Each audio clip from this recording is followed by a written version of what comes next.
We built this business on top of data.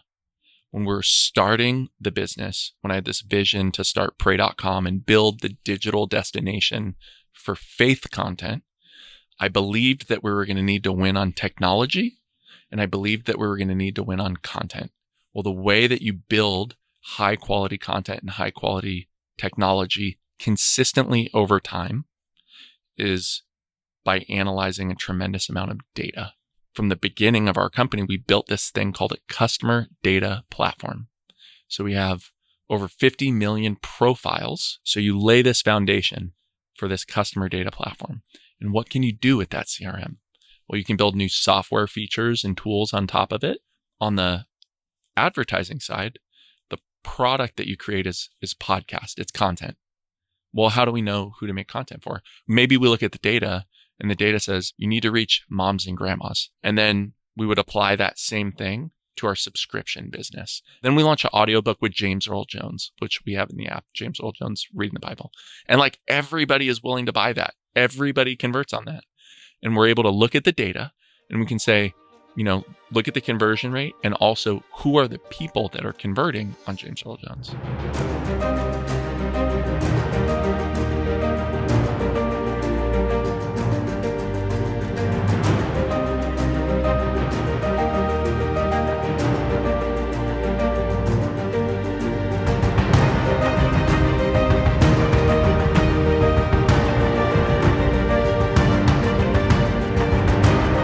All right, y'all have heard me talk about Better Pitch for years on the podcast. I'm super proud of their founder, Nico, who is a great friend of mine. He's one of the best young entrepreneurs I've come across. And in just 2 years, he's built an incredible company that is now rebranding as Collateral Partners. And honestly, it makes perfect sense. From single family investment decks to complete brand overhauls, ongoing partnership support to market research, they deliver institutional grade work that actually moves capital. Think of them as the difference between looking like a startup and operating like an institution. They're really your entire institutional marketing department. The team you wish you had in-house but can't justify hiring. Ex-Goldman directors who understand your business, ex-PE associates who craft your narrative, and world-class designers who make it all look effortless. Go check out collateral.com and mention the Powers podcast, and they'll give you a complimentary one-pager. Enjoy the episode. We've all been there. It's the last Friday of the month, and you're still in the office again. One report is missing a receipt. Another invoice is stuck in approval limbo. You're trying to move like a modern business, but your finance software is stuck in the past. Most tools still run like it's 2005, very slow, clunky, and full of steps no one asked for. You're building a company for tomorrow, but your systems are holding you back today. Ramp changes that. One modern platform that runs your spend, bills, expenses, and close automatically. So your team gets back time, control, and most importantly, their sanity. Because finance shouldn't live in spreadsheets or silos. It should run with your business seamlessly while you build what's next. Check it out at ramp.com/powers, the modern way to run finance. You just said that you rode down here with Charlie Sheen. He was on the plane. I saw an article of Charlie, or maybe a video. He's having a pretty good life transformation right now. And you kind of got to experience that. So my question is like, how do you know, or seeing Charlie, what about him shows you that he's having a life transformation? I grew up in Los Angeles. I worked throughout production, basically my whole adult career. So been around Hollywood, been around actors, entertainers. And Hollywood is not a place that openly embraces God, openly embraces Christianity, openly embraces supernatural experiences. I mean, as weird as people are, they're very against that. And just talking to Charlie, talking about his comeback, talking about some of the changes he's decided to make in his life, and hearing him directly say, hey, I used to be an atheist, and now I'm not so sure. I'm open to maybe there's something bigger than myself. Maybe God is real, and maybe second chances are real. and hearing him talk about his comeback tour, it was inspiring, and it seemed very genuine and authentic. And that's just not something you get from a lot of Hollywood people. You know, we had the opportunity to produce a podcast called Bible in a Year. Okay. The Bible in a Year has done over 100 million podcast downloads. There's a local pastor here named Jack Graham. He's out of Dallas, Prestonwood Baptist Church. Yeah, I've heard of him. And the biggest promoter of that podcast is Khloe Kardashian. Really? She promotes it every week on Instagram. Khloe Kardashian is not involved in the podcast. She's not like an investor in our company. And she's promoting Jack Graham every single week on Instagram. She likes all the posts. She shares the podcast out. She promotes it as part of her daily routine. So when I see these dramatic cultural shifts happening somewhere like Hollywood, I go, God's got to be doing something, because that wasn't something that was in the script. That wasn't in the water. It wasn't in the culture there. There's definitely something supernatural taking place. Why do you think Hollywood is so against God? Is it because to believe in God, you have to believe less of yourself, and the whole Hollywood shtick is like you are the main, like you are God, basically? All these actors are built up, or I think what's in the water over there? You know, there is a lot of what the Gen Zs might call main character energy in Hollywood, right? So you are the main character. But, you know, Los Angeles it's such a unique place. And it's a place where people come with big dreams. It's always sunny. The weather's perfect. The place is beautiful. The people are beautiful. And the entire community is really built on the entertainment industry. Yeah. And if you say, what is the entertainment industry really? Yeah. Well, it's a bunch of people that are pretending. They're pretending to be something that they're not. And they know that they're pretending. And what is the people around that industry? Well, it's a lot of people that move there with the dream to be somebody that is an actor, an actress, to be somebody that is pretending. But they're not actually that actor or that actress yet. So they pretend that they're the actor or the actress. Maybe they're the waiter. Maybe they're the Uber driver. So then you get this next layer of, you know, the most successful people are the people that are pretending. And then the next layer of people down are the people that are pretending to be people that are pretending. So there's a lot of pretentiousness in Hollywood. And it kind of coalesces around this main character energy, right? This, I want to be the star of the show. So I think there's a lot of magic in that. There's a lot of innocent wonderment when it's at its best. Yeah. But when it's at its worst, it's materialism, it's selfishness, and it's I'm the writer of the script. So I think that sometimes prevents us from being able to access God's plan for our life and really explore, you know, am I honoring God? Am I glorifying God? Am I loving God? And am I loving others? I don't know Chloe's story. I kind of know Charlie's just from afar, but I would imagine, maybe you know more about Chloe's because she's sharing that podcast. Did Charlie even mention like there's a moment, because you tend to meet God at your lowest. If you haven't been chasing him or wondering, you don't usually meet him when you've just won a, you know, huge video award or something. You tend to meet him when you're empty. Yeah. He didn't really mention a very specific conversion experience type of a moment, you know, something you'd hear in a testimony on a Sunday at church. But one of the things that we did talk about was when he was on Joe Rogan a couple months ago, and he was recording the podcast, he said, you know, about halfway through, we had to stop and take a break and go to the bathroom. And during our break, the producer of the Joe Rogan podcast told us that Charlie Kirk was just assassinated. Oh, yeah. And, you know, Charlie Sheen said, I never heard of this guy, Charlie Kirk, before. I really didn't know who he was. And this was this kind of crazy thing that was breaking news during the I remember podcast this. recording. And so he said, after that, I started exploring who is this guy? Like, and he said, I'm looking, this guy's like a kid, right? And he's got a family and kids, and this sounds crazy. He just got shot for speaking publicly about what he believes in. And he said, after watching videos of him, one of the things that I thought was really special about Charlie Kirk was how he could connect with people that really seemed to not like him, that really seemed to disagree with his beliefs, and how he could relate to them on a human level and create genuine connection and start to bridge a divide from somebody that seemed to be so far away from whatever Charlie Kirk's beliefs were. Yeah. And he said, I started noticing that about him. And I think that's a really special thing.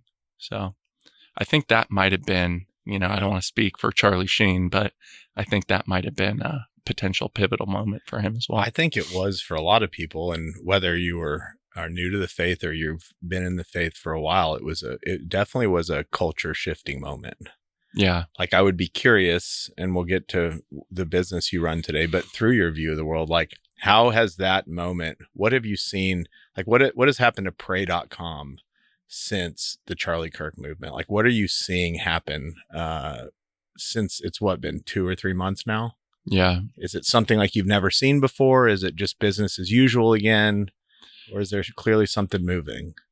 I was in a meeting that day when that happened. I was in a Zoom meeting, and Charlie Kirk is an investor in pray.com.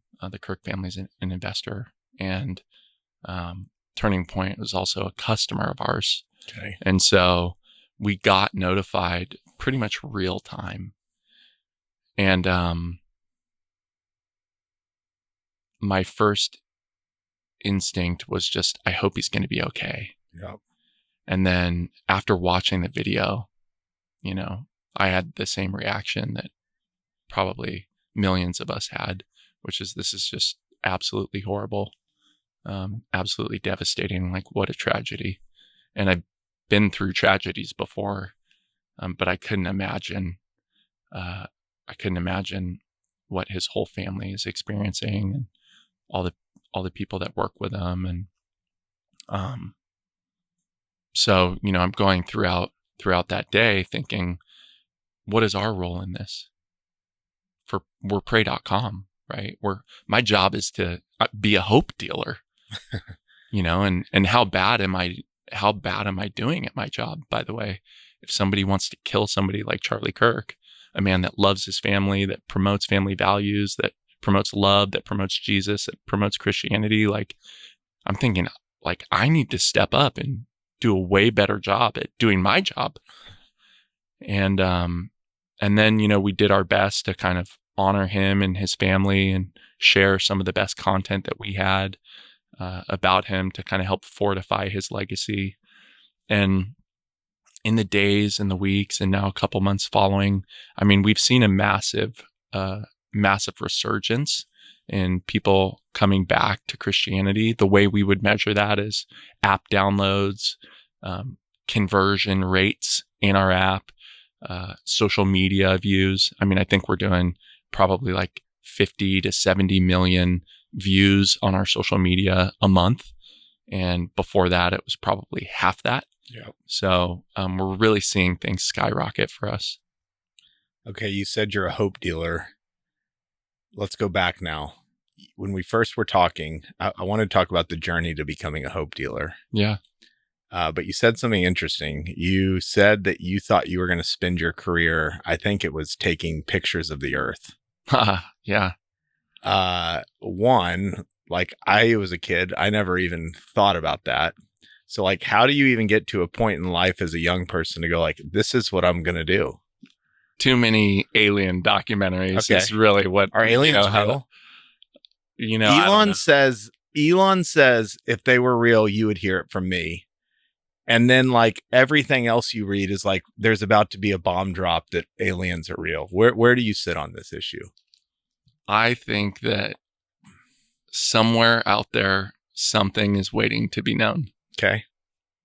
And that leaves me in this endless state of curiosity. So I definitely don't have the answer for you. I wish I did. Yeah. But I'm in that state of curiosity and, yeah, I mean, I believe in a lot of things. Yeah. So supernatural being one of them. Okay. So you know that you want to do this, and then you're like, I went up to, I believe, Google's headquarters. Yeah. So really to like do a full rewind. Yeah. I was born in a place called Simi Valley, California. Okay. Which is like just outside of Los Angeles. It's like a suburb outside of Los Angeles. And I was born to a single Jewish mom on welfare. So my mom is Jewish, Okay. which means I'm Jewish. Okay. My 23andMe says I'm Jewish, so I can prove it. Yeah. And my dad is Catholic. Okay. And I was pretty much raised Catholic by my grandma, who used to drag me to church on Sundays. And I hated every minute of it. I didn't want to be a part of it. Really, I loved computers. I got into computers at a young age, and I loved computers. Okay. I'm 6'5", so I used to be good at sports. Yeah. I'm not good at sports anymore, but I used to be good. Okay. So I did computers and I did football. That's really what I did. Okay. And in high school, I got recruited. I got flown to Washington, D.C., and I was part of this small group of people, of high school students, and they basically pitched us, all these different 3-letter agencies pitched us on how to use computers in the government. So FBI, DEA, CIA, and one of the people from CIA showed us basically what we would call Google Earth today. Okay. And I thought it was the coolest thing I've ever seen. The fact that you could look at people on Earth from outer space with satellites. So I decided when I grow up, that's what I want to do. I want to do satellite imaging. I want to do Google Earth.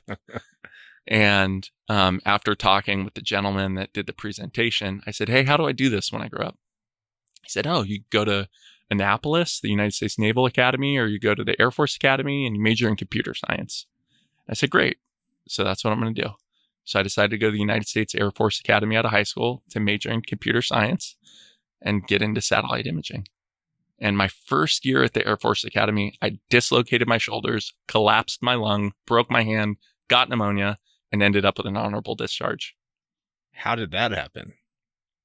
So when you go to one of the service academies, you do basic training. Yeah. That's your summer before you show up. Yeah. And during training, I got sick. I ended up getting pneumonia. Yeah. So when you're going through basic training, there's no sick days, right? So you either do it or you quit. And I'm not much of a quitter. So I ended up doing it. And I lost about 50 pounds. Wow. In like my last 8 weeks.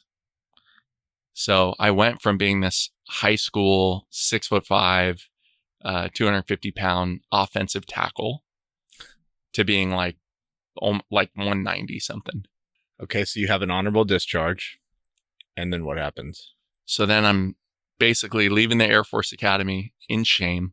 It's the first time I realized that my plans for my life were not God's plans for my life. And I'm like, well, I can still play football. So I call up all the schools that gave me football scholarships. I had a couple dozen football scholarships when I was in high school. And I said, hey, can I come play? Can I come play? They basically said, look, bro, you're like 190-pound offensive lineman, and that's not a D1 offensive lineman. So kick rocks. But a couple of schools were willing to give me scholarships still. And one of them was UC Davis. And I said, oh, UC Davis, this is great. University of California, go back home. It's like a D1 school that nobody's ever heard of, but it's actually a really good academic school. I'll go there and then I'll get good grades and then I'll transfer to Stanford and major in computer science. I'll get back on the wagon. That's it, dude. That was my game plan. So I go to UC Davis, put myself back together, end up starting. And I had a great year my sophomore year. And then I get a phone call from USC and had the opportunity to transfer to go play at USC for Coach Pete Carroll. And so I graduated early from UC Davis, transferred to USC, enrolled in a master's program so I wouldn't have to sit out a year. Okay. And then went and played O-line at USC. What was it like playing for Pete? Like what's something you took from Pete, one of the greatest coaches of all time? In short, it was epic. Yeah. Like whatever you think it was it was 100 times more fun than that. Really? It was so fun. It was crazy. And, Pete taught me a lot of things. Really, he opened up my mind to being able to do something better than it's ever been done before. And, in what way? Like, yeah. How does he instill that? He'll literally say, we're going to do it better than it's ever been done before. Yeah. We're going to have more fun. We're going to score more points. We're going to be more perfect in our execution. And that to me was a game changer, because growing up, I'd always had these people that I looked up to. I always had great coaches and great mentors, but the benchmark was always someone else that was at my high school before me. And then it was like, oh, can I be like that guy? Right? There was never this idea that, oh, there's actually maybe a space beyond that for greatness. You can actually do something better than it's ever been done before. You can do it. I can do it. Everybody listening to this podcast can do it if you're willing to put in the work. And watching that and watching how he fostered that environment, that environment that we worked in, really, like that's how I would frame it now, but that we were playing football in, was one of very high standards. And it was also one of very high praise. So one of the things that I do at our company, pray.com, is we have a daily stand-up every day. Okay. And we go around and every person in the company gives a cheers, we call it a cheers, to someone else in the company for something that they saw them do yesterday that was good and in alignment with our core values. We have 5 core values. They spell DREAM. Okay. And this idea of daily encouragement and daily praise for you doing a good job at your job, that was really something I took away from my experience with Pete Carroll. If you scored a touchdown, he would celebrate you, even if it was your job to catch the ball and you were wide open. If you hit a block, he would celebrate you, even if it was your job to hit the block. And what I realized was the environment was so positive, it was so fun, and it was so energizing because it was full of praise.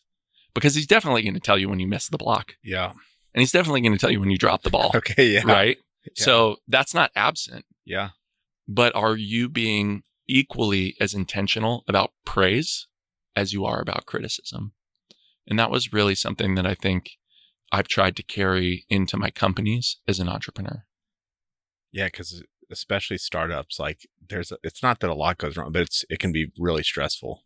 Totally. And the culture can become stress. Absolutely. And I think that when you have frameworks for how to operate in the stressful environments and you can teach those frameworks and reinforce those frameworks, it really helps you succeed. Like one of the frameworks that Pete had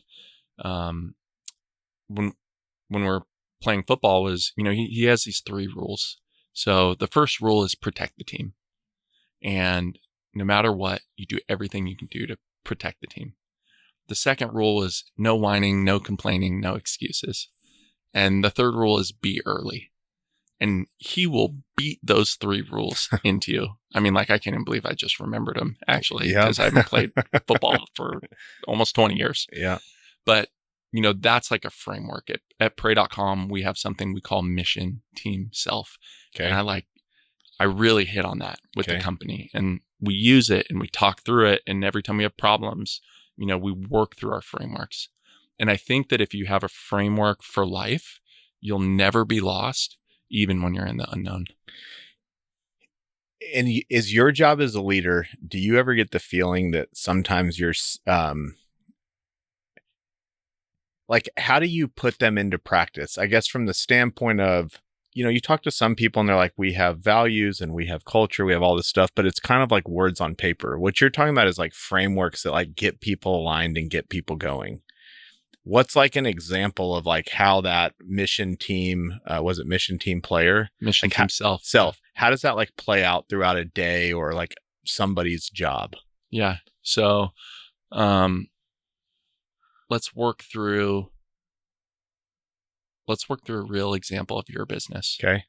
What's like a big goal or opportunity or problem that you're dealing with right now? Yeah. A big goal would be acquiring real estate in DFW. I'll just pick one. Okay. At scale. And what kind of real estate? Industrial. Okay. And so what's the mission of your company? To be the best real estate operator in the world. Okay. So tell me more about what that means to you. That means from, a lot of people in this world talk about just buying real estate. But once you've bought real estate, you have to own that piece. If people say it's passive, it's not passive.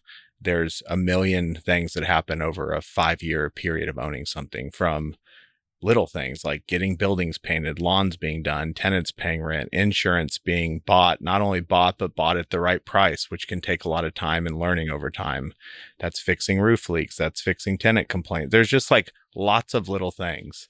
And so when you talk to people that are just drowning, they are so enamored by doing the deal up front, but not running the asset. Or in company making, a lot of the headlines is always so-and-so raised 50 million.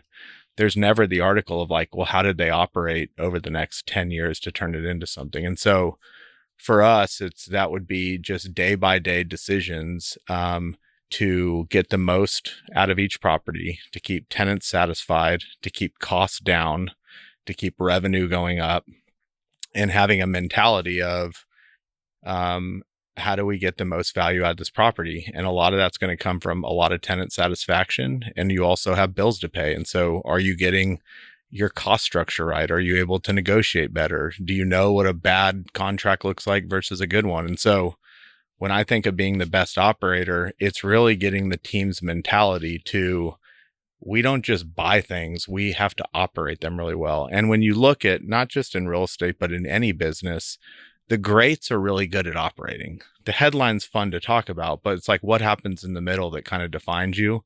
That's not where you really get the accolades. And so it's just training our people to understand our real job starts while we own it. And so when I listen to that, I go, wow, okay. So Chris wants to be the best operator in the world.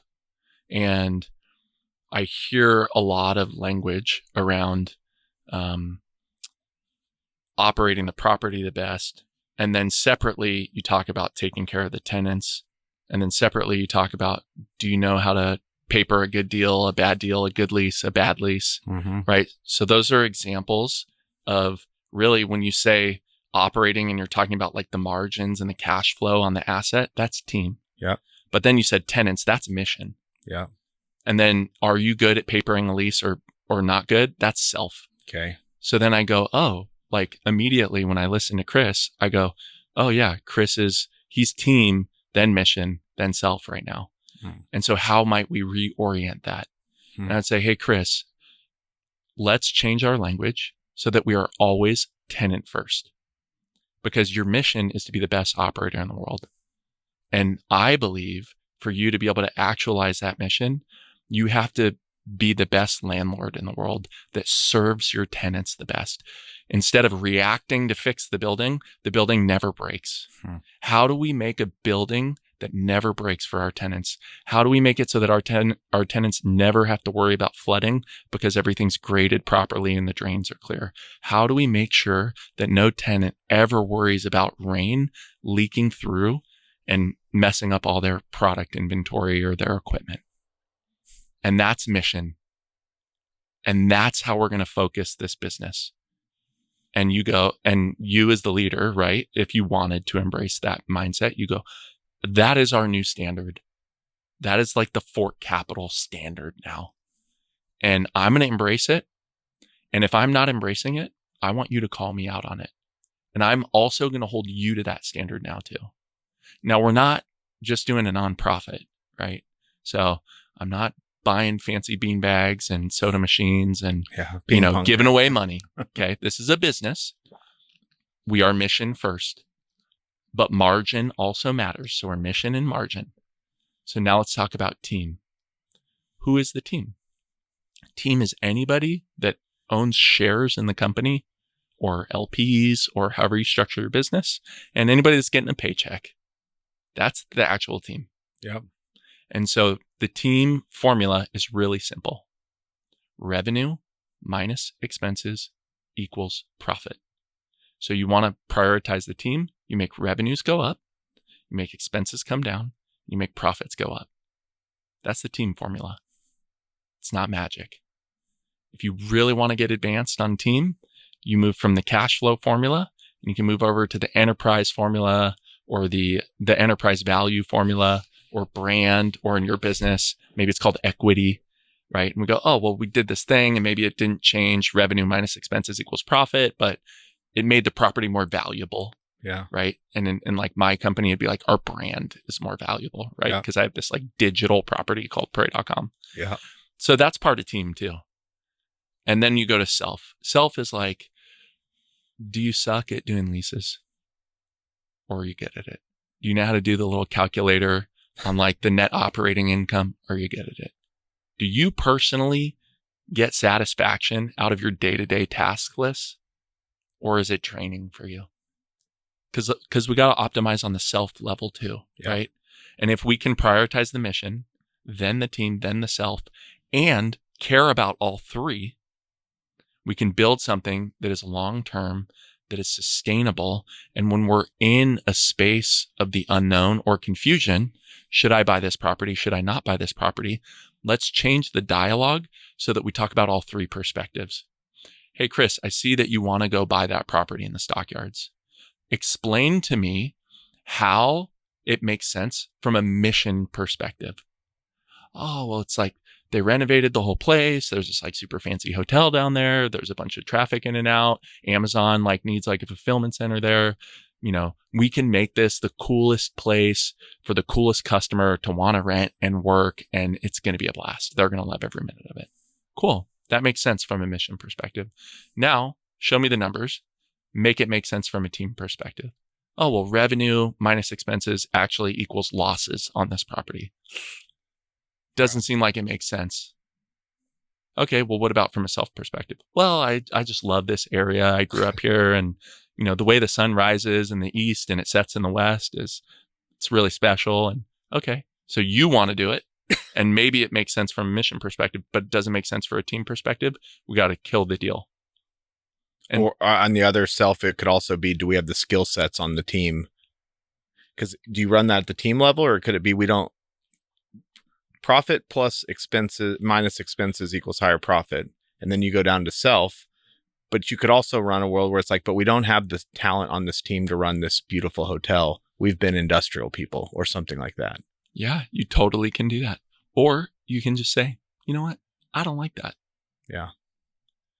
We have a competency at Pray.com that is building podcasts, that is producing podcasts. There are a lot of types of podcasts: true crime, interview style podcasts, scripted narrative monologue drama podcasts. We have a competency to produce all of them. Chris, some of them, I just don't like it. Yeah. So it's okay for you to do a mission team self-analysis, and for somebody in the company, a leader in the company, to just say, hey, look, like, I don't like it. And that doesn't mean we're not going to do it, but we can have a discussion about it. And it's okay for you don't like it to be the reason you didn't do it. You're not required, right? Can you walk me through that process, something related to your business? So we have the honor and privilege of doing a campaign in 2026 called America Prays for the White House. Okay. So the White House called us up and they said, you know, the president wants to get 1 million people a week praying. The president believes that faith and prayer is mission critical for the success and thriving of our country. And so he wants you guys to lead an initiative called America Prays for the America 250th birthday celebration on the 4th of July. Yeah. And this America Prays initiative is going to go from January 1st to 4th of July. So first, what an honor and a privilege to get that call. And It's awesome. it's awesome. And That's cool. Like, I really think that, these kinds of things happen for us all the time. And to me, I go, oh, this is like divine intervention, right? This is like providence. Like, we don't deserve this opportunity, and we're going to answer the call. And so then I go, okay, for America Prays, what's the initiative? Is it to stamp pray.com on America Prays, on everything we can do for America Prays, so I can like get more podcast downloads, sell more subscriptions, sell more software to churches? Well, let's talk about it from a mission team self perspective. What's the mission for America Prays? It's to get more people praying in America. Okay. We didn't get specified what kind of people, what denomination of people. Is it only people in Fort Worth? Is it people in Los Angeles? Right? No, all Americans, all people. So I go, okay, step number one is I have to try to be as inclusive as possible. So probably I'm not going to be stamping pray.com on everything around America Prays. Also, how do I be inclusive? I have to pick up the phone and start calling leaders from denominations. I have to start calling people at the Catholic Church. I'm not Catholic. I'm a Christian. But I have to do that, right? That's my responsibility to steward this thing. So we start having this conversation from a mission perspective.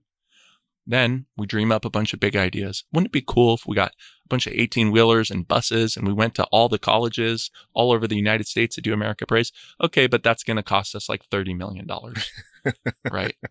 And so revenue minus expenses equals profit, right? So now let's think about it from a team perspective. Yeah. How do we make this work as a business? If we're going to take on this responsibility and steward this and win on the opportunity, how do we do that? How do we do that in a way that makes sense? And then we get to the self. Who is there a spokesperson for this? Who's going to be in charge of this? Who's going to do we have the talent to do this within the organization? Right? And we work through that whole stack. Yeah. And I do that with my leadership team, and everybody's got a different perspective. And as we do that, what happens is these projects, they evolve, the strategies and the tactics, they really get robust and they get strengthened. And it allows everybody to have a diverse perspective. Yep.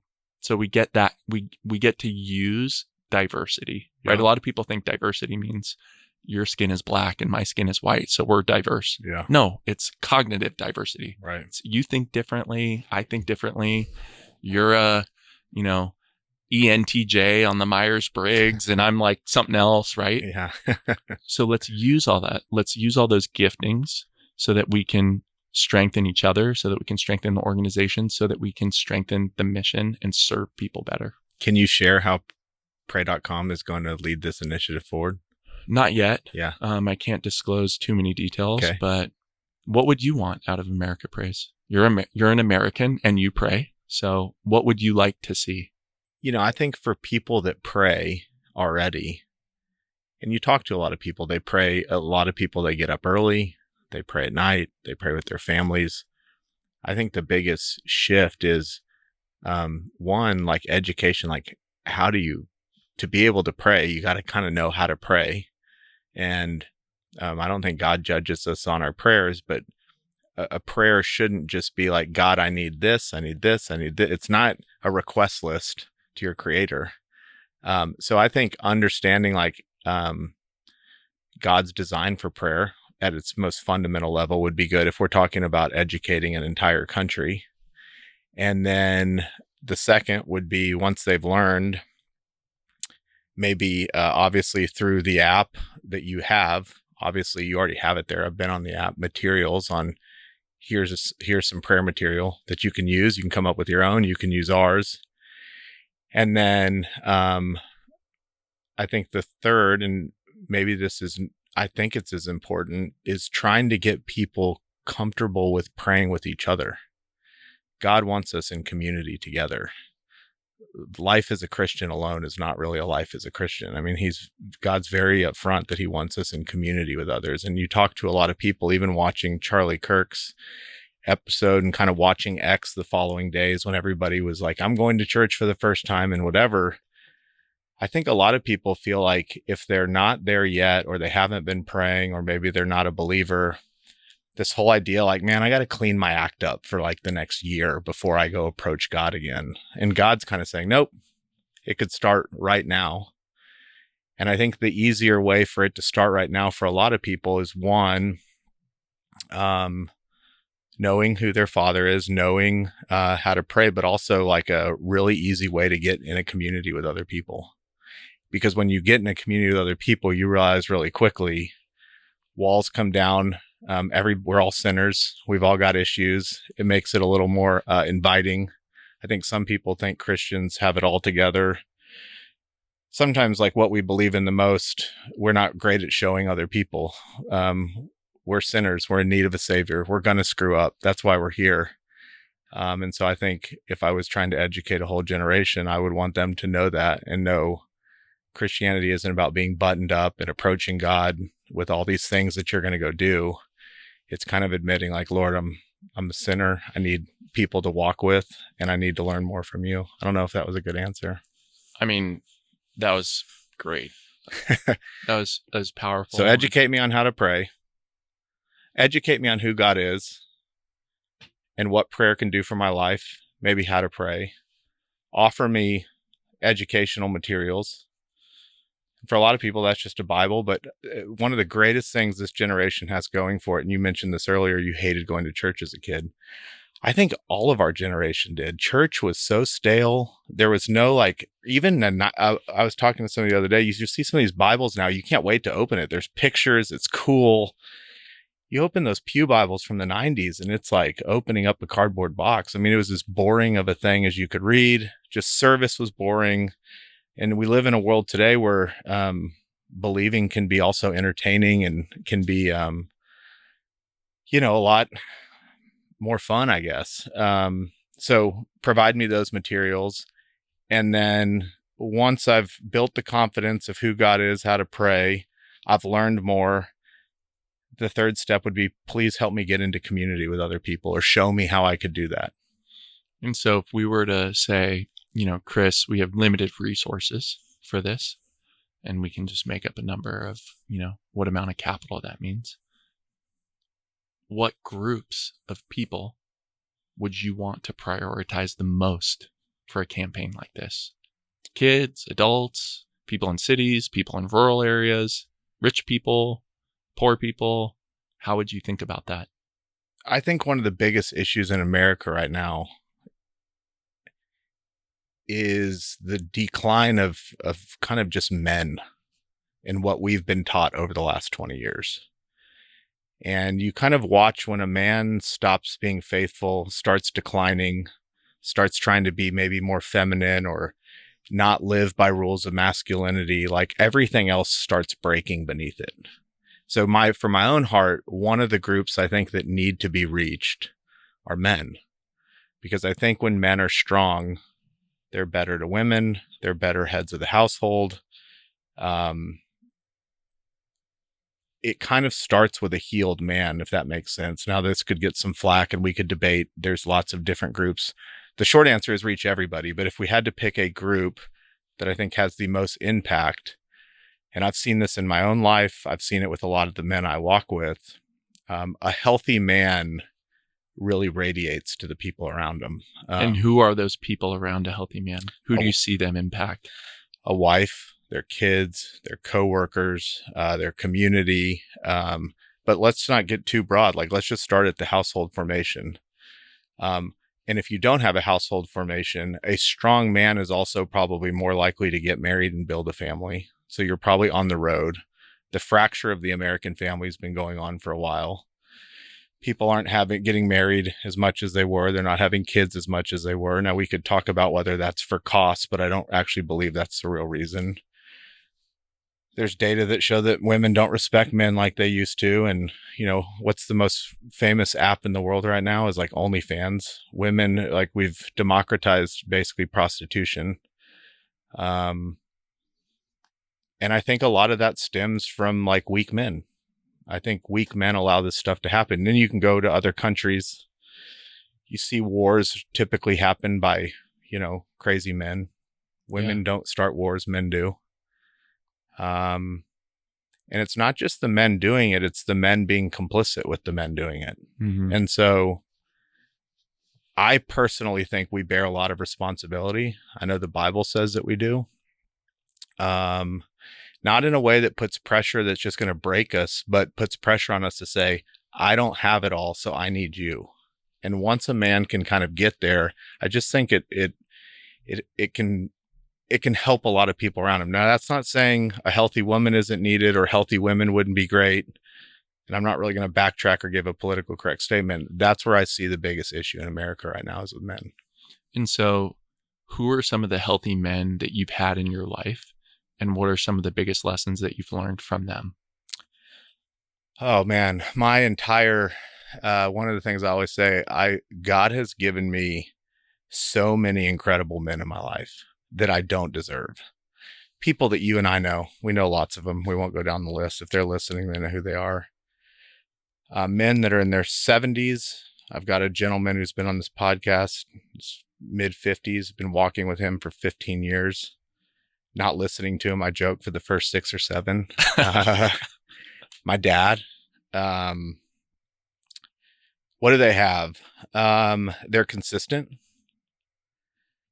They can walk what they call the narrow road. And that doesn't mean they're perfect. They know they are a sinner. They know they're in need of a savior. That posture alone in life changes everything.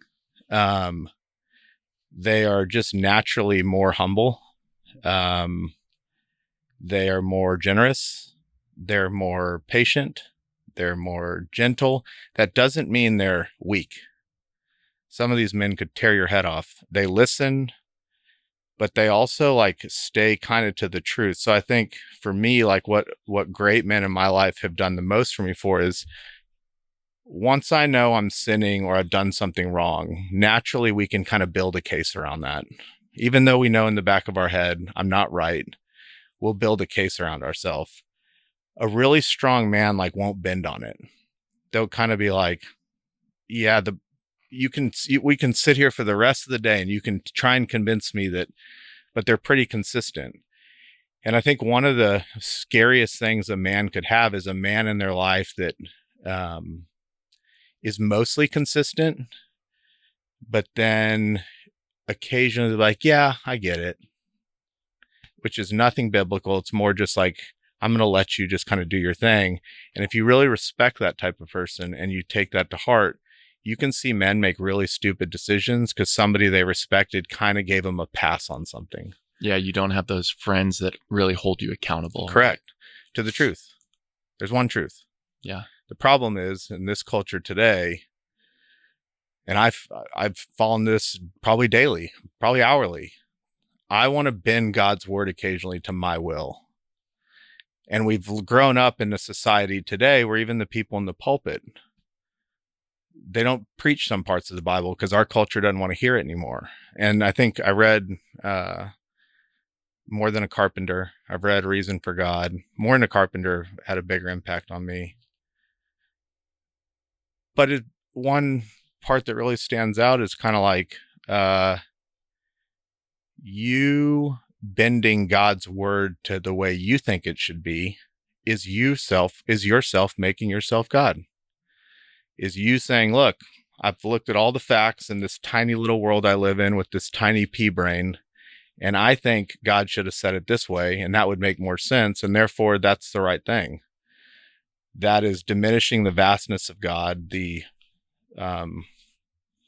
what he's capable of. And so I tell people, and I tell myself this all the time, I'm like, am I making myself God again? Where, you talk to like, it takes a lot of faith to be an atheist. Like everybody's got a God. Nobody believes in nothing. It takes a lot of faith to believe in nothing. And be certain of it. Yeah. So yeah, that's kind of how I would describe some of those men. Yeah. I started writing this daily email, and now we have like a whole team that helps to write it. But in the beginning of building this email, we really wanted to speak to young men, guys that were, about to get married, guys that were going to become new dads. And one of the things I felt was missing from a lot of the media is the message that you're loved, you are loved unconditionally by God. You are loved. You are capable. You can get out there and do stuff. You're capable. And also, people need you. Your community needs you. Your family needs you. People need you to go out and go to work. People need you to go out and fix things. People need you to go do a good job. And I think that a lot of the media that is thrown at guys today is, we don't love you. You're not capable. And we don't need you. Yep. And quit being a man. Yeah. And like, how do you think that makes somebody feel at the end of the day, right? When you're blasting them with that messaging constantly for years. And I think that's super unfortunate. And I think it results in these tragedies, these shootings, and hopefully we can do something about it. You know Joby Martin, I'm sure. I love He's Pastor the best. Joby. He's the best. I love Joby. He actually did a 3-hour deal yesterday with the launch of his new book. And I was watching it, and I'm not going to say it exactly how he says it, but he basically says, like, God created man and woman, and to attack who a man is a direct attack on God, because we're made in his image. And the pendulum swings, like that we're humans. We do a good job of screwing it all up. But I've just been fortunate, and I know you have, to just be in some really interesting situations with some really incredible men that, by the way, a lot of them were total boneheads and, at points in their life. Yeah. This wasn't like born at birth, perfect. That is not like the story here. A lot of it is kind of them learning along the way, like who they are and who they're not.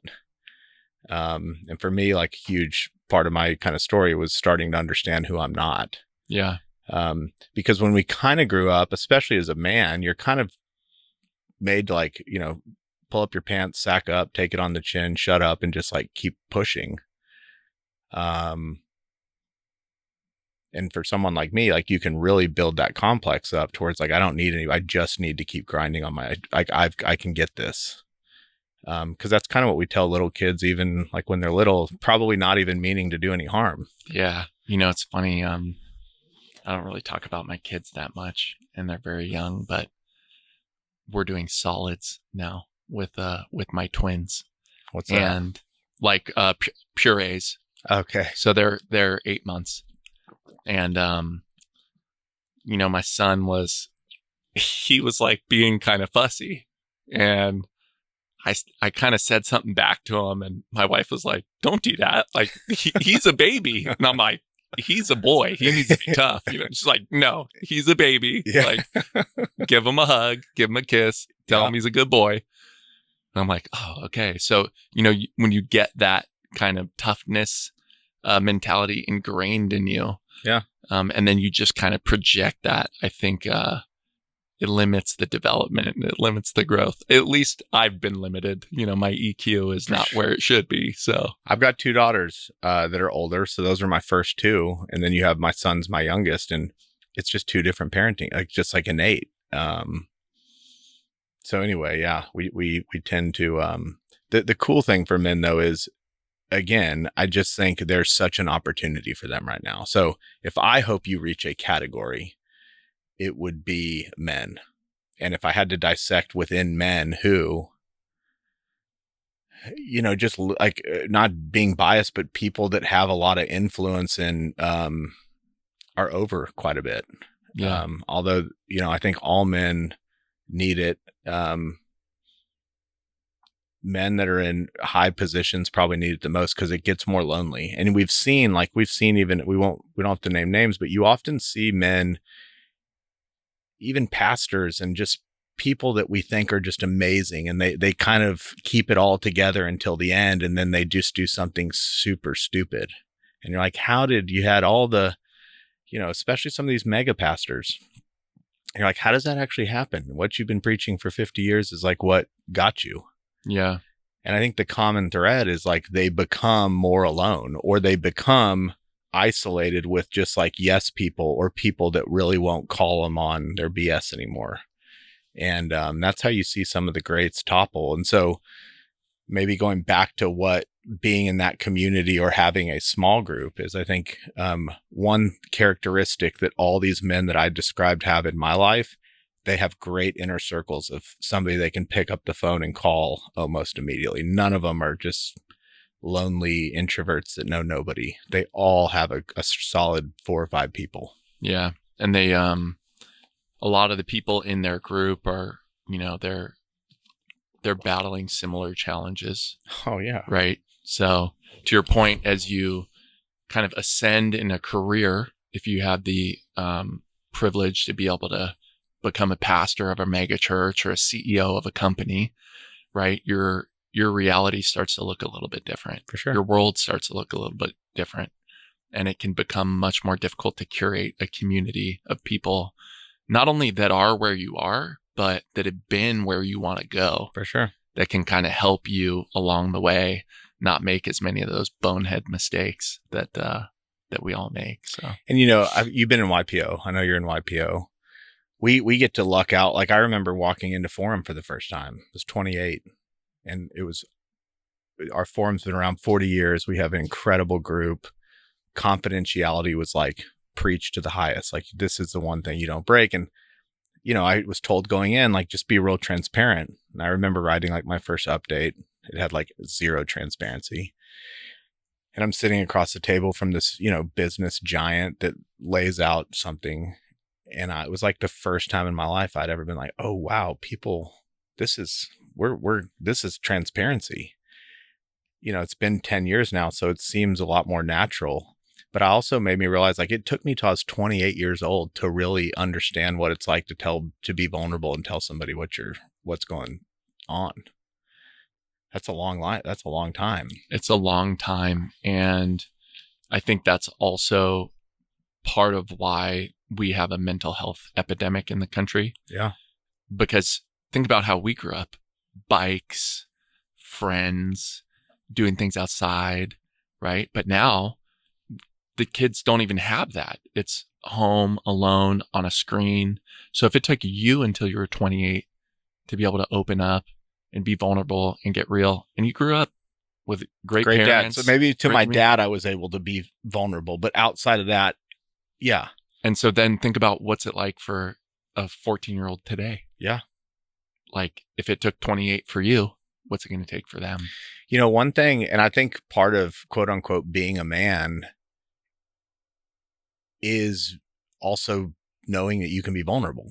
Like you wouldn't read that in like the news, and I don't even know if this is tied, but it made me think of this in that conversation I was listening to yesterday with Joby. And one of the things he says often is like, we're the only culture in the world. Well, we had it up until he says about 80 years ago, where there's no like defining moment of when a boy becomes a man. Like forever, males were described as boys and men. That is like how the world has been talking about males for eternity. You got a boy, you got a man. You go to almost every other country and culture in the world, there is a defining moment. That can be a ceremony, that can be like in certain tribes, they'll like send the kids out to go hunting and until they've caught a lion or something and come back, like they stay out there until. In America, there's not that. Like I know guys, there's that intentional father book that will take their son on like a trip or a one-day outing and kind of have that conversation and kind of say like, in my, like, you're a man now. But I think that's also a problem. I never really thought about it that way. Is like in our culture, like you don't, and then we go look at like what were men doing 80 years ago. Men 80 years ago were like getting ready to go to war.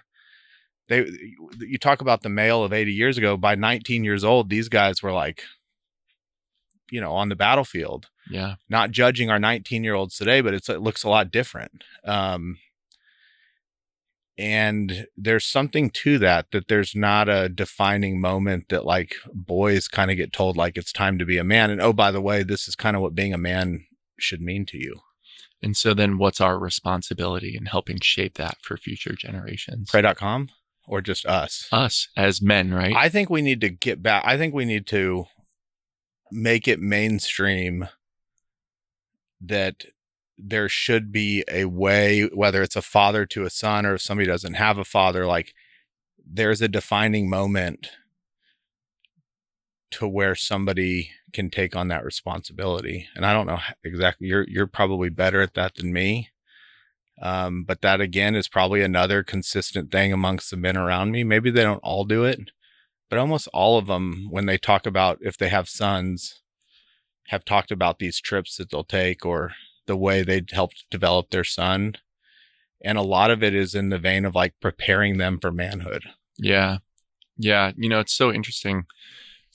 I have such great parents, and my dad did such a good job with me, and That's he's awesome. Very much like a man. He's a LA City firefighter, and he's still a firefighter, still works. It's awesome. And he's from Iowa. So he's like this blue collar, blonde hair, blue eye, like fireman guy, So I always had like a very strong role model.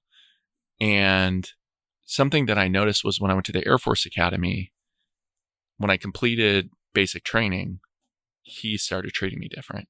And so for me, it was going into the Air Force was that transitional moment for me, where I went from just being like a kid to like, no, you're a man now. Yeah. And you got to figure it out. And I don't, I never talked to him about this. I never asked him if that was an intentional shift he did, or if that actually just kind of changed his perspective of me at that time. Yeah. But I think the military does that for a lot of people. Yeah. And even people that grew up without dads, right? You go and you complete basic training. You're in the armed forces and you're like, now I'm a grown up, and now I'm a man, or now I'm a woman. I'm no longer a little boy or a little girl.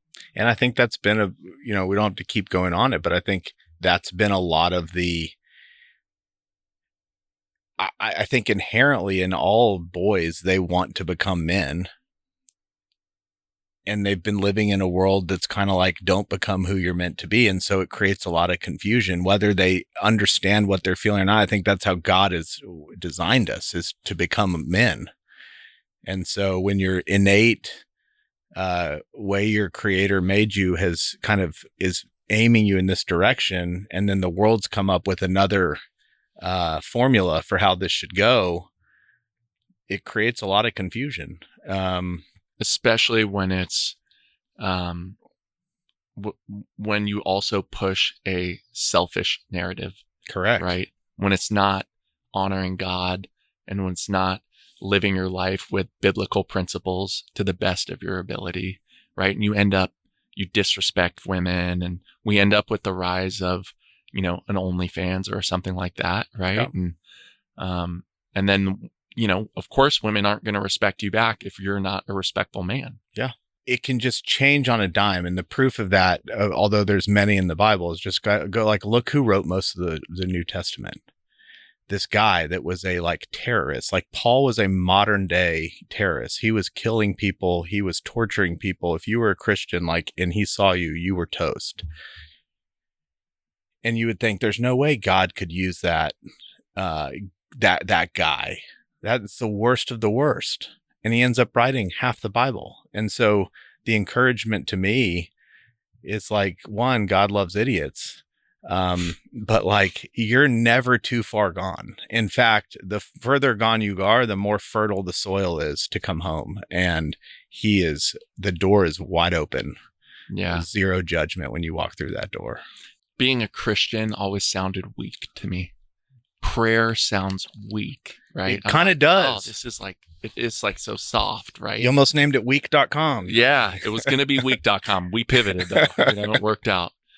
And when I truly became a believer, it was after hearing a sermon from a pastor named Matt Chandler, who I think you know Matt. I know Matt. And the first sermon I ever heard from Matt, it was called The Peace That Jesus Brings, by the way, which is, such a weak title, right? I'm not listening to this. But a friend of mine who was a Navy SEAL was like, listen to this podcast. And you're like, all right, this has got to be, man. I was like, you're hardcore. So I'll listen to it. But man, that Matt Chandler guy, he's not weak. No. And he, you start listening to him, and Joby's cut from that same cloth. Yeah. And you're like, yeah, like this is it. This is totally what it's all about. And so for America Prays, I'm actually going to meet with Matt Chandler tomorrow morning for coffee. Yeah. Tell him hello. I will. And I'll get his feedback on this for America Prays, but maybe we get a Matt Chandler and Joby and we get all those guys a part of it. And I think it'd be amazing. Jonathan Pokluda. Yeah. He's great. There's so many greats. And that's again why being a Christian or being curious today is so awesome, because you can go on pray.com or an app and watch some of the greatest evangelists of our time. Like back in the day, to see Billy Graham, you either had to be on TV at that 1 hour he was giving his sermon or like be in person. And now we have, I'm not saying lots of Billy Grahams. He was one of one, but you have that at your fingertips, and it's incredible. Yeah. And so I think, from our perspective, when the things like Charlie happen, I go, man, we got to step up, because there's a lot of great guys out there that are preaching the word of God, that are there to equip people with resources and help them walk and live in truth. And when these tragedies happen, it's just, we miss somebody. You carry you have a business, and fortunately for you, you get to run a business that's a world changer.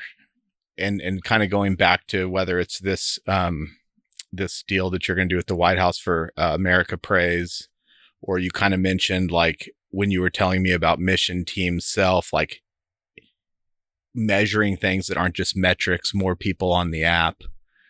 Like, how do you think of success here? This is kind of an eternal company. It's like, yes, you could sell the business one day and somebody buys it and we could say a success, but it's like, this is an idea that never ends. It can't be disrupted by new technology. There's not some new type of prayer coming that people are going to pivot to. You're in the business of something that's been going on for thousands and thousands of years.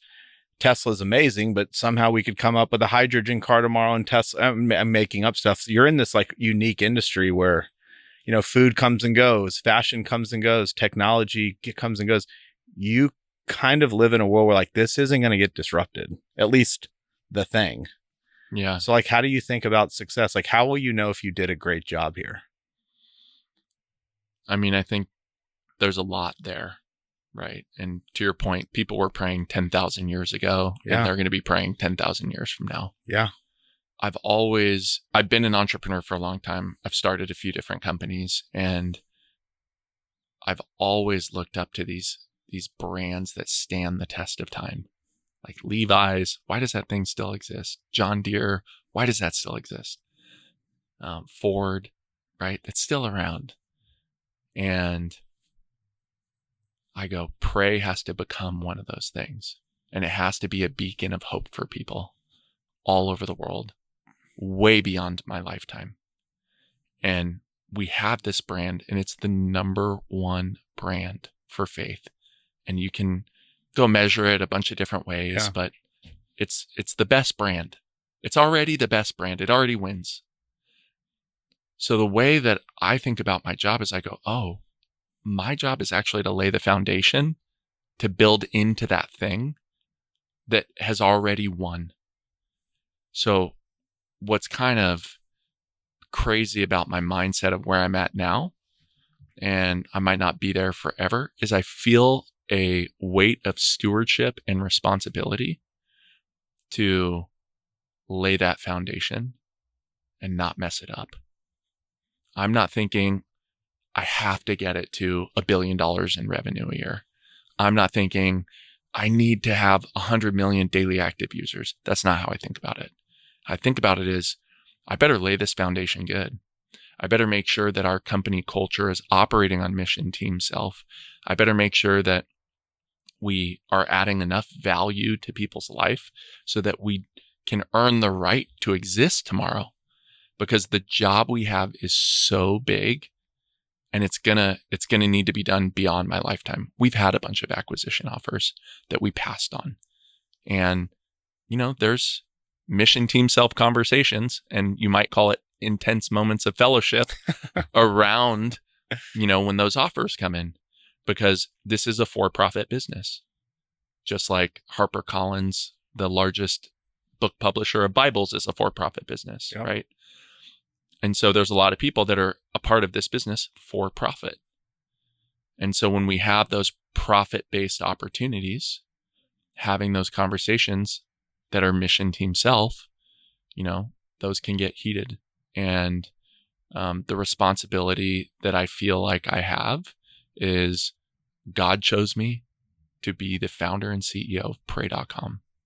One day, I will no longer be the CEO of Pray.com. I don't know when that day will come, but I will always be the founder of Pray.com. And I have 3 other co-founders, and our job as founders is to lay the foundation. So we need to dig deep and we need to dig wide, because the better that foundation is laid, the more impact we can create and the longer it's going to last. Okay, a couple things. Maybe these are more businessy questions. What is deepening the foundation to you look like? Awesome question. So today we make money 3 different ways. Okay. Way number 1, we sell software to ministries, software to churches and pastors, right? Okay. So that is called a SaaS business, software as a service. So if I go sell Matt Chandler on buying Pray.com software, I got a new account. So that makes my number of accounts go up. It makes my revenue go up. That's one way. We love SaaS revenue. We love SaaS revenue. Recurring, it's baby. consistent. It's compounding. It's recurring. There's revenue expansion. It's beautiful. We love it. Yeah. Okay. So that's the first way that we make money. Then we also make money from free content with ads. So advertising revenue, like podcast ads. Yep. And then we make money from consumer subscriptions. So people download the app, they buy a subscription, they get rid of the ads, they get access to a bunch of audiobooks. So we make money these 3 ways today. I lovingly call this the tech media trinity, right? SaaS, ads, and subs. So that comes together, and that's our business model. Okay. And for us, in this space of what some people call faith tech or church tech, that's a business model innovation. Nobody's ever done that before. Okay. So how are we laying the foundation? First way we're laying the foundation is with this business model innovation of making money these 3 ways so that we can build a sustainable revenue engine where revenue minus expenses equals profit. Yep. And we're profitable because we did this business model innovation. Yep. Companies that are in our space of our size, they're not profitable. A lot of companies that are bigger than this are not profitable. So number 1, profitable, AKA sustainable. Yep. Right. So we need to be sustainable. Okay. The second way that we're laying that foundation is we built this business on top of data. When we're starting the business, when I had this vision to start Pray.com and build the digital destination for faith content, I believed that we were going to need to win on technology, and I believed that we were going to need to win on content. And the technology and the content was going to need to serve people. Well, the way that you build high quality content and high quality technology consistently over time is by analyzing a tremendous amount of data. So we needed to have this foundation of data. Okay.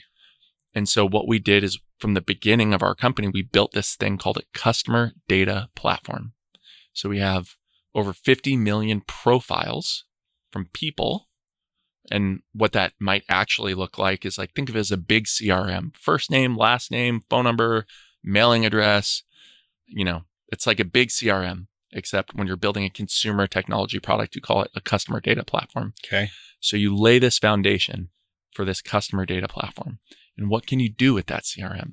Well, you can build new software features and tools on top of it, right? So if you're Pastor Matt Chandler and you want to build a media ministry and start emailing people daily prayers, well, we have this customer data platform. We can start emailing them daily prayers, daily devotionals, and you can help them grow in their faith, right?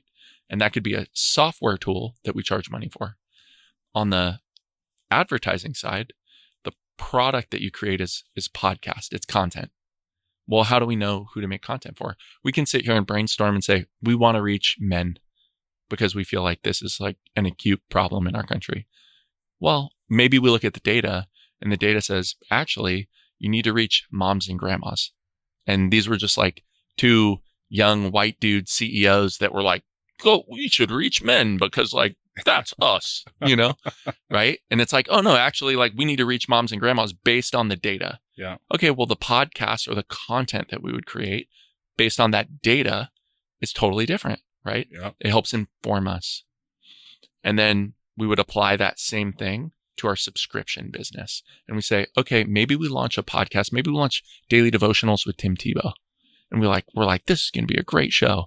And we launch it and we put it behind a paywall. You have to buy a subscription and nobody converts on that product. Nobody wants to buy it. And you go, oh, well, this isn't helping our subscription business. Yeah. But then we launch an audiobook with James Earl Jones, which we have in the app, James Earl Jones reading the Bible. And like everybody is willing to buy that. Everybody converts on that.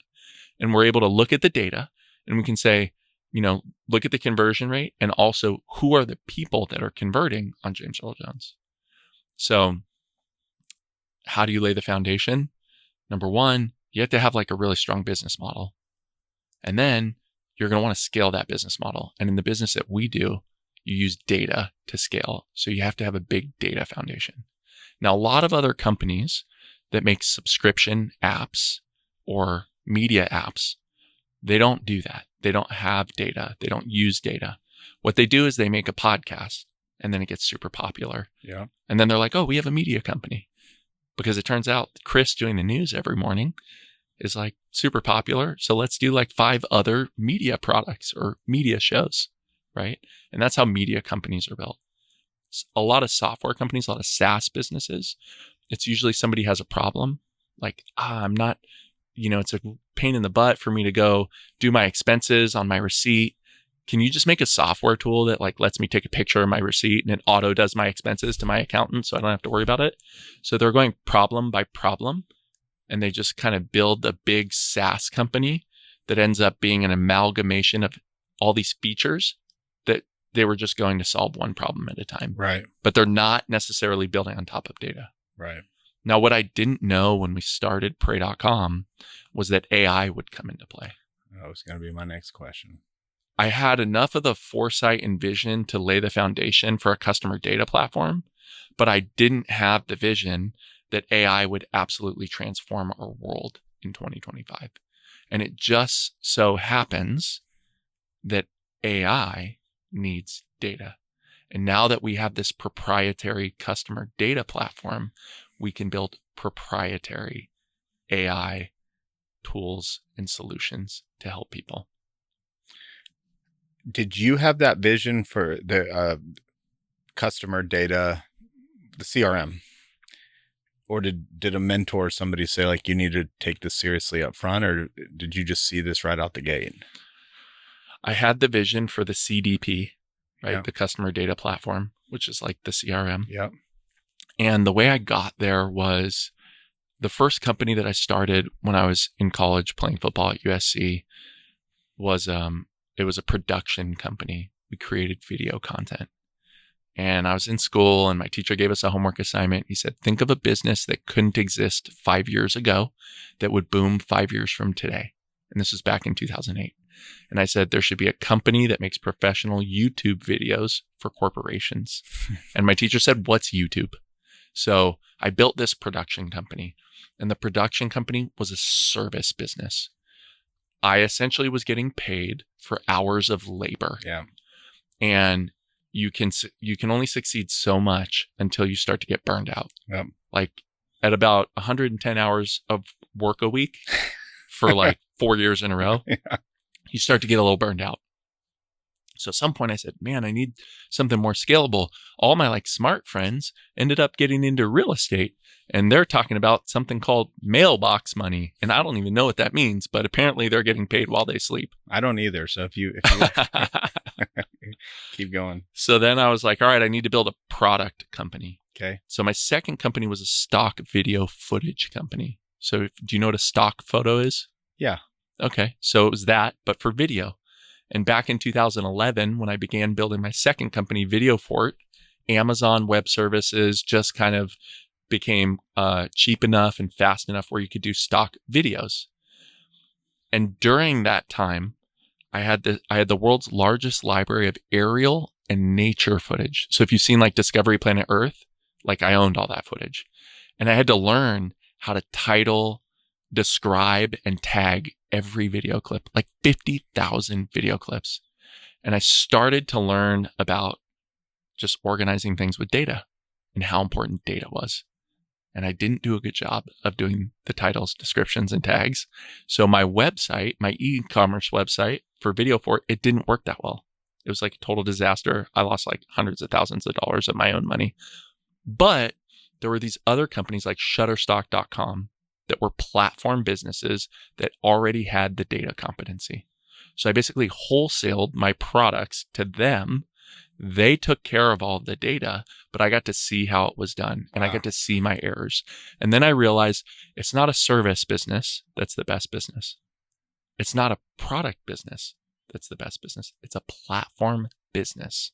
And the platform is built on top of data. And in 2015, there was a book called Platform Revolution that came out, written by a professor from MIT. And I read that book and it like totally put all the pieces together for me. And I was like, oh, platform business. Pray.com is going to be a platform business. We have to lay the foundation for data and we have to have multiple revenue models so that we can be strong no matter the season or no matter the economy. Is that, if I were to read that book today, is it still relevant 10 years later? 100% relevant. We'll drop it in the show notes.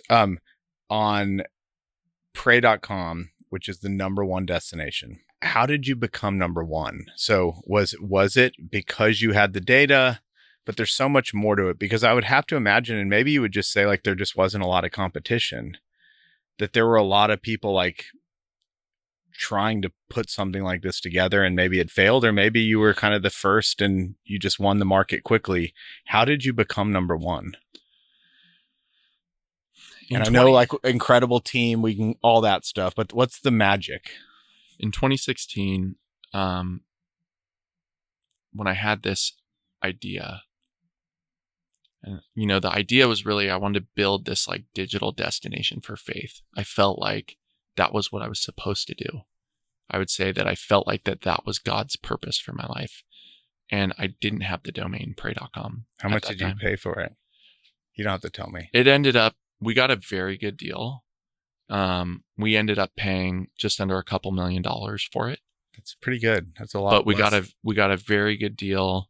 We got to build with it for the first couple of years. You know, we didn't have to shell out all that money in the beginning. Cool. And that the original owner of that domain's been a real blessing to us. That's awesome. So we didn't have that domain. And was it called pray.com to begin? No, it wasn't. I think I registered like digitalfaith.com or that would something that sucked. Thank God you got pray.com. Yeah. Well, so I'm like, okay, how do we become number one? Like God came in and was like, here's pray.com, you know? And I kind of say that like flippantly, but also like seriously. Yeah. And so at the time, like the only app anybody had ever launched was like the Bible app. Yeah. Like that was like the app that was in the App Store. And there were other Bible apps probably, but there's really nothing like what we were envisioning. And, you know, at this time I'm listening to like these Matt Chandler podcasts. So I'm like hooked on these podcasts during my commute. And I think that the first major win that we experienced was getting that domain. And I really didn't understand the value of brand. I still really don't fully understand the value of brand, but I've learned a lot about brand and I've learned how you can build on brands over centuries. Yeah. And so I think that really was the first thing. Yeah. It was like our thing is called pray.com. Yeah. And so before we ever had a website, before we ever had an app, before we ever had a pitch deck, people were immediately interested. People would immediately want to talk to me about their testimony. And I thought, wow, this is pretty special. There's something different happening. Before I knew about pray.com, and really even if I were to hear it today, like if you just say the word pray.com, you almost have to know like this is something big. No, pray.com is in no world in 2025, just without having ever been to it, just the name itself. Like if you owned, I don't know, eat.com, there's no way you would hear that and be like, oh, that's probably just some domain that somebody has stuffed away. Like that's probably a huge business because it's eat.com. Such a word we use every day. Yeah. It's Praise the same way. It's definitely special. It'd be like owning God.com. I mean, something so, a word that's used so commonly that you almost can't believe they own the domain itself. Yeah. And it's a verb, right? It's something you do. And it's also a noun. It's a destination, right? So you have that combination. It's a call to action. It's a place to do the action. It's just, it's so special. That brand is so special. And that's why I feel like my job is to really steward this thing and to lay the foundation, because I know that it's impossible for me to get it to where it's supposed to be. Yeah. And I know that maybe if God blesses us enough, I'll be able to lay enough of a foundation so that when the next generation of people come in to build on top of pray.com, right, they have something sturdy to build on top of. So maybe we'll finish it here. You've been running the business 10 years now. It still sounds like there's a lot more to be done. What is your job? You live in LA. Your clientele per se, or obviously your users, but you have software and you have pastors all over the country. Like, what is your job now? You're not in startup founder mode anymore. Like, how do you know if you're doing a good job? I go back to our mission: grow faith, cultivate community, and leave a legacy of helping others. And then I start to throw metrics on that, because that's just kind of how I think about things. Yeah. And I reflect on, this last 10 years. Like we were the first in like so many of these things.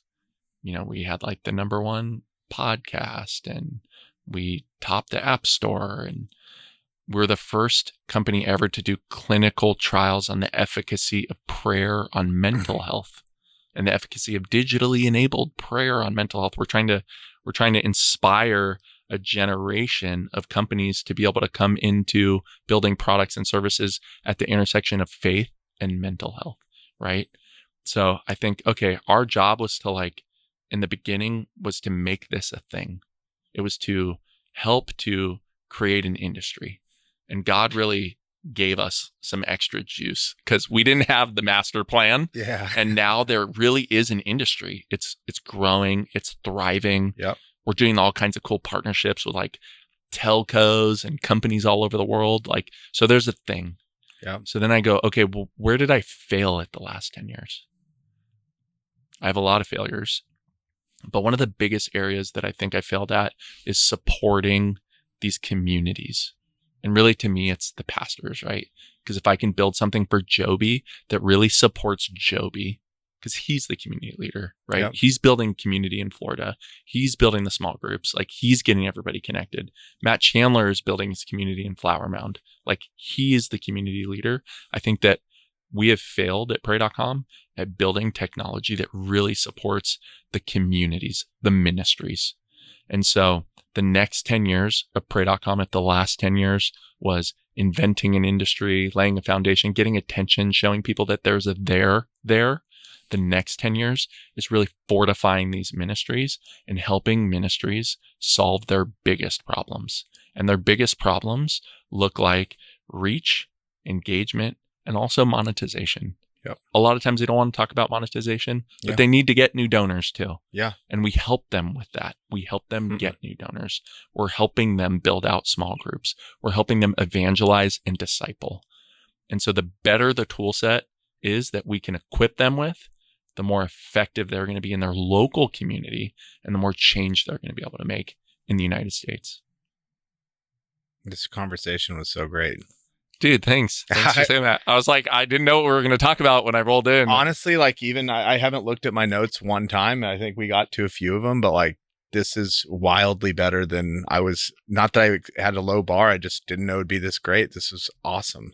Cool. I could sit here and keep talking for hours. Yeah. Well, I know you got to pick up your mom and yeah. Well, thank you for joining me today. Yeah. Thanks for having me on. I really appreciate it, dude.